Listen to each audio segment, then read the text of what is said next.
Namasté, c'est Bart pour le blog Natural Athlete Club. Aujourd'hui, dans cette petite vidéo, je voulais te parler de méditation. Je ne sais pas si tu as vu ma vidéo récemment, je me suis mis à pratiquer la méditation de manière quotidienne. Et là, ça fait plusieurs mois déjà. Du coup, je partageais un peu dans cette vidéo mes premiers ressentis, ma première expérience de la méditation et tout ce que j'avais un petit peu appris récemment. Et du coup, on m'a demandé un petit peu quelles étaient les applications que j'utilisais ou quels étaient les petits outils que j'utilisais pour méditer. Euh, le premier outil que j'utilise juste avant de parler des applications, c'est un petit coussin tout simple de méditation. Je t'ai mis le lien dans la description si jamais ça t'intéresse. Mais après, tu peux pratiquer voilà, la méditation sur une chaise ou tout simplement assis en tailleur sur le sol. Moi, c'était juste comme maintenant, je médite plus de 20 minutes par jour. J'avais envie d'avoir quelque chose de confortable pour m'asseoir.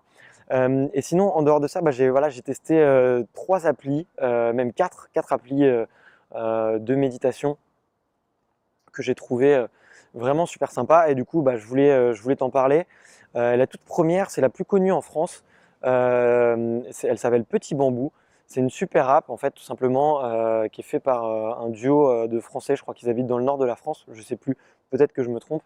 Et en tout cas, ils ont fait une application que je trouve assez chouette, qui prend vraiment bien par la main. Je trouve ce qui est super sympa, c'est que les 7 premiers jours, voilà, on découvre vraiment tout ce qui est possible un petit peu de faire en méditation. En méditation, il y a plusieurs formes de méditation, des méditations pour se relaxer, pour avoir confiance en soi, méditation sur la respiration. Donc, ce qu'on appelle l'onboarding, un petit peu l'accompagnement, on est vraiment pris par la main, je trouve, au début de cette application. Pendant les 7 ou 10 premiers jours, je ne sais plus. C'est vraiment bien expliqué et ça permet vraiment de savoir si on aime la méditation ou pas et si on a envie de continuer. Le petit voire gros bémol, en fait, c'est que tout le reste de l'application en fait est payant. Je crois que ça coûte une soixantaine d'euros pour l'année. Alors il y a certaines mutuelles qui le remboursent. Moi, avec mon entreprise, je sais que je travaille avec la mutuelle qui s'appelle Alan, c'est une start-up française et qu'eux, ils ont fait un partenariat et que du coup, voilà, c'est remboursé pour les gens qui travaillent dans notre société. Sinon, en fait, l'application est payante et il n'y a pas beaucoup pas beaucoup de possibilités si jamais vous ne souhaitez pas payer. Puis un deuxième petit bémol que moi j'ai trouvé, c'est que en fait, les méditations sont imposées. Donc en fait, on choisit pas ce qu'on va faire durant la journée. Donc c'est voilà, méditation numéro 1, numéro 3, numéro 4. Puis si vous êtes jour 42, et vous devez faire la méditation numéro 42 et ça continue comme ça. Si vous voulez progresser, en fait, les méditations sont un petit peu imposées. Donc moi, je ne l'ai pas utilisé très longtemps. Voilà, je dis mon avis un petit peu sincère. Les deux choses qui m'ont un petit peu déplu, c'est que voilà, il n'y a pas d'opportunité gratuite, pas de possibilité gratuite et que les méditations étaient imposées. Ensuite, j'ai utilisé une deuxième application qui s'appelait Headspace, qui est très utilisée dans certains pays anglo-saxons. Là, j'ai été un petit peu déçu parce qu'il n'y avait pas de version française. Alors, je parle très bien anglais, je travaille même au quotidien très souvent en anglais, mais voilà, pour méditer, comme j'ai envie que ça soit simple, j'aime bien que ça soit le français. Je suis un peu chauvin, j'aime bien la langue française, et du coup, je préfère méditer en français tout simplement, donc j'ai arrêté de l'utiliser. La troisième application que j'utilise pour le coup vraiment, elle s'appelle Insight Timer. C'est le leader américain. Le logo, c'est voilà, un petit bol. Et en fait, j'ai vraiment bien aimé parce qu'en fait, c'est une plateforme sur laquelle en fait tout simplement euh, plein de profs peuvent aller poster des cours de méditation. Donc des cours voilà, qui durent entre 5 minutes et 60 minutes ou parfois plus. Il y a aussi même des fois des lectures, des gens qui font des résumés de livres de méditation. Il y a aussi un timer tout simplement où on peut écouter des petites musiques, où on peut utiliser un timer avec un gong qui va sonner toutes les 5 minutes pour voilà, être conscient un petit peu de l'avancée de ce qu'on fait. Je trouve que l'application, voilà, elle est plutôt bien faite.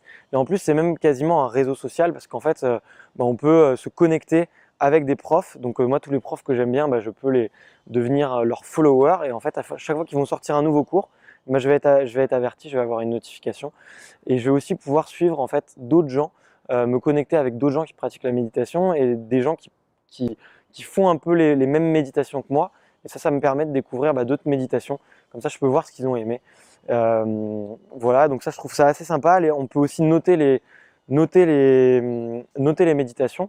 Donc quand voilà, quelqu'un fait une méditation qui est un peu moins sympa, voilà, on peut lui mettre une mauvaise note. C'est pas le but, hein, mais en tout cas, on peut trouver les meilleures méditations. Et ça, c'est hyper intéressant. Donc voilà, moi, c'est celle que j'utilise beaucoup en ce moment. Je vous mets le petit logo ici et le lien si vous voulez aller télécharger l'application sur l'Apple ou Google Store. Il y a une partie payante, mais en fait, vous pouvez tout simplement payer les cours de certains profs. Donc en fait, alors l'application gagne de l'argent, c'est sûr, mais elle reverse une partie aussi aux professeurs qui fournissent les cours. Donc voilà, généralement, les professeurs font entre 5 et 10 cours gratuits, et puis après, ils vont en faire d'autres qui vont être tout simplement payants. Ensuite, voilà, c'est une autre chose que j'ai bien aimé, c'est que moi, je médite sous forme de cycle. Donc, par exemple, je vais faire une semaine où je vais travailler sur la confiance en soi, une semaine où je vais travailler sur la sérénité, pardon, où je vais travailler sur le stress, même si j'en ai pas spécialement besoin, ou je vais travailler sur le sommeil. Et en fait, du coup, tout est très bien classé, et du coup, je peux trouver voilà, les meilleures méditations sur la confiance en soi, les meilleures méditations sur le stress. Et tout simplement, je peux vraiment faire une semaine ou des cycles où je vais vraiment travailler sur un sujet en particulier. Et ça, je trouve ça plutôt cool. La quatrième et dernière application que j'utilise pour méditer, c'est tout bête, on n'y pense pas assez souvent, mais c'est sûrement là où tu regardes cette vidéo, c'est YouTube. YouTube aujourd'hui, c'est le plus gros supporteur de contenu pour les gens qui font de la méditation. Voilà, il y a des méditations en français qui ont été vues des milliers voire des millions de fois. J'en ai fait un petit article sur le blog où voilà, je te mets moi les méditations guidées que j'ai préférées que tu pourras trouver sur YouTube. Je te mets le lien dans la description de cette vidéo. Le petit bémol comparé à toutes les autres applications de YouTube, c'est que quand on arrive, il y a tellement de choix, il y a tellement de choses que c'est un peu difficile de savoir par où commencer. Il y a tellement de méditation que voilà, quand on est débutant et qu'on ne sait pas trop ce qu'on cherche, qu'on ne sait pas trop ce qui est bon pour soi, qu'on ne sait pas trop ce qu'on veut, tout simplement on s'y perd un petit peu. C'est un petit peu le bémol pour YouTube, mais moi qui pratique et maintenant moi qui ai un petit peu d'expérience dans la méditation et que je connais un peu les chaînes qui me plaisent beaucoup, et c'est plus facile pour moi, et puis en plus tout simplement c'est gratuit.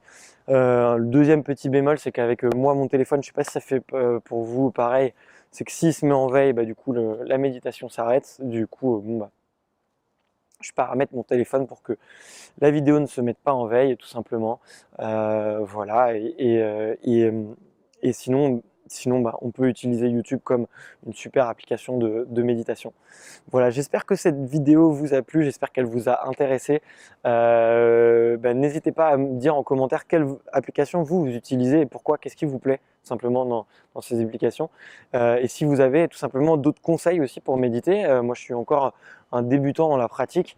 Ça fait plusieurs mois que je médite, mais j'ai encore beaucoup de choses à apprendre. Donc si jamais vous pratiquez la méditation, n'hésitez pas à me le dire en commentaire, on pourra en discuter, en échanger. Et puis si jamais vous avez jamais pratiqué encore, n'hésitez pas à me poser des questions.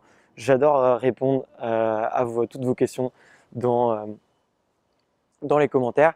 Et si jamais vous voulez commencer la méditation et aller un petit peu plus loin, je vous ai mis un programme que j'ai beaucoup aimé, qui est fait par un ami à moi et qui tout simplement m'a permis à moi de commencer quand je savais pas trop par où me lancer et qui m'a vraiment en fait a eu un gros impact dans ma vie, parce qu'aujourd'hui je considère que je suis vraiment une meilleure version de moi-même, et donc j'espère que ça vous plaira. Voilà, je vous dis à bientôt pour une prochaine vidéo et namasté, soyez la meilleure version de vous-même. Ciao, ciao.